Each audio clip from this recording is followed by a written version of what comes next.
मंगला गौरी व्रत की आप सभी को बहुत बहुत शुभकामनाएं। Hello friends, welcome to my channel. इस वीडियो में आज मैं आपके साथ शेयर कर रही हूँ मंगला गौरी व्रत की पूजा सामग्री। जिस प्रकार से सावन के सोमवार का व्रत रखा जाता है, उसी प्रकार से सावन के मंगलवार का व्रत रखा जाता है। जिस प्रकार सावन के सोमवार का व्रत भगवान भोलेनाथ को समर्पित है, उसी तरह से सावन के मंगलवार का व्रत माता गौरी को समर्पित है।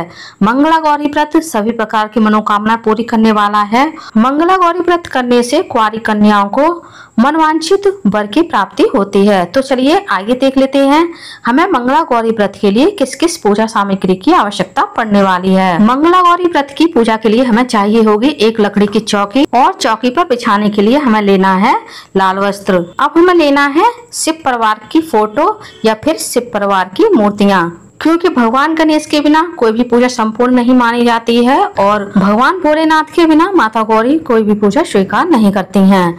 इसके ही साथ हमें चाहिए होगी माता गौरी की मूर्ति। यदि आपके पास इस तरह की माता गौरी की मूर्ति है तो आप वो रख लीजिए। आपके पास माता गौरी की मूर्ति नहीं है तो आप मिट्टी से या फिर हल्दी से भी गौरी माता की स्थापना कर सकते हैं। अब हमें कलश स्थापना के लिए कलश लेना है। ये कलश आप मिट्टी का, तांबे का या फिर इस तरह पीतल का भी ले सकते हैं। उसके बाद हमें जल के लिए एक छोटा कलश और लेना है। अब हमें कलश स्थापना के लिए चाहिए होगा गंगा जल। अब हमें पूजा के लिए लेना है एक पानी वाला जटाओं वाला नारियल, जिसकी हम कलश के ऊपर स्थापना करेंगे। मंगला गौरी के व्रत में एक चौमुखी 16 बाती का दीपक बनाया जाता है। साथ ही आटे से एक सिलवट्टा भी बनाया जाता है। ये चौमुखी दीपक आप इस तरह से आटा से भी बना सकते हैं, और यदि आपके पास मिट्टी का या फिर पीतल का चौमुखी दीपक है तो आप वो भी पूजा में यूज कर सकते हैं। अब हमें गौरी माता के लिए लेने हैं 16 श्रृंगार। मंगला गौरी के व्रत में 16 अंक का विशेष महत्व माना गया है। यदि आप 16 श्रृंगार नहीं ले पा रहे हैं तो आप 16 चूड़ी अवश्य ले लें। अब हमें गौरी माता के अभिषेक के लिए लेना है पंचामृत या फिर कच्चा दूध, और हमें लेनी है मौली, सभी भगवान को वस्त्र रूप में अर्पित करने के लिए। साथ ही भगवान भोलेनाथ को तिलक करने के लिए हमें लेना है पीला या फिर सफेद चंदन। गौरी माता के लिए लेना है कुमकुम और रोली, और सभी भगवान को अर्पित करने के लिए हमें लेने हैं अक्षत, जो कि टूटे नहीं होने चाहिए। अब हम लेंगे कपूर आरती के लिए। मंगला गौरी के व्रत में गौरी माता को सभी अनाजों के 16 दाने भी अर्पित किए जाते हैं। इनमें से आप कोई भी अनाज ले सकते हैं। मैंने मूंग की दाल ली है। आप जितने भी चाहें उतने अनाज के दाने गौरी मैया को अर्पित कर सकते हैं। अब हम पूजा के लिए लेंगे धूप बत्ती, दक्षिणा स्वरूप कुछ पैसे। साथ ही हमें दीपक जलाने के लिए एक माचिस भी लेनी है।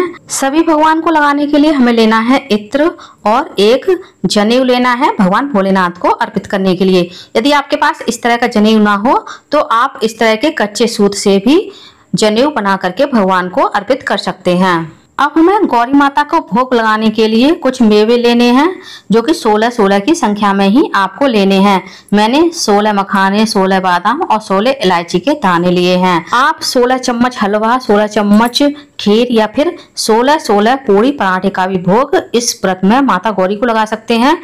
गौरी माता के इस व्रत में एक टाइम अन्न का भोजन कर लिया जाता है। अब हमने अलग से भी माता गौरी को भोग लगाने के लिए मिठाई ली है। यदि आपके पास हो तो आप लगा दीजिए, नहीं है तो आप 16 बतासे का भी भोग गौरी मैया को लगा सकते हैं।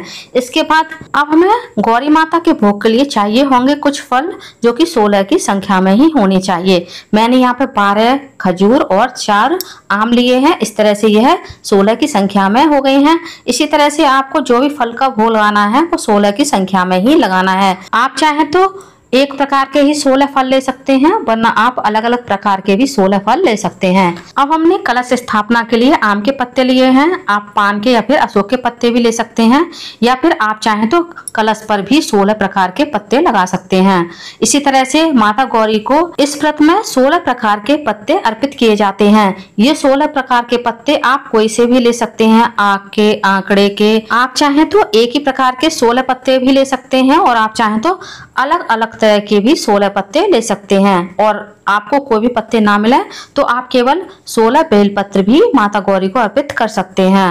अब हम पूजा के लिए लेंगे कुछ पुष्प और भगवान गणेश के लिए हमें लेनी है दूब घास। इसमें से कुछ पुष्प हम गणेश जी को कार्तिकेय जी भगवान भोलेनाथ को अर्पित करेंगे और 16 फूल हम माता पार्वती को अर्पित करेंगे। आप माता पार्वती को कोई भी फूल अर्पित कर सकते हैं। कलश में डालने के लिए हम लेंगे एक हल्दी, सुपारी, एक सिक्का, 2 लौंग, 1 इलायची और 1 बतासा।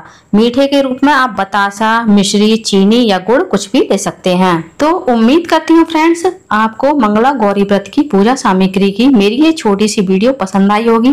वीडियो कैसा लगा कमेंट्स करके जरूर बताइएगा और यदि आप मेरे चैनल पूनम की आस्था पर पहली बार आए हैं तो प्लीज चैनल को सब्सक्राइब कर लीजिए। वीडियो को ज्यादा से ज्यादा लाइक कीजिए, शेयर कीजिए, साथ ही बेल आइकन को प्रेस कर दीजिए ताकि हमारी आने वाली सारी लेटेस्ट वीडियो की नोटिफिकेशन आप लोगों को टाइम से मिल सके।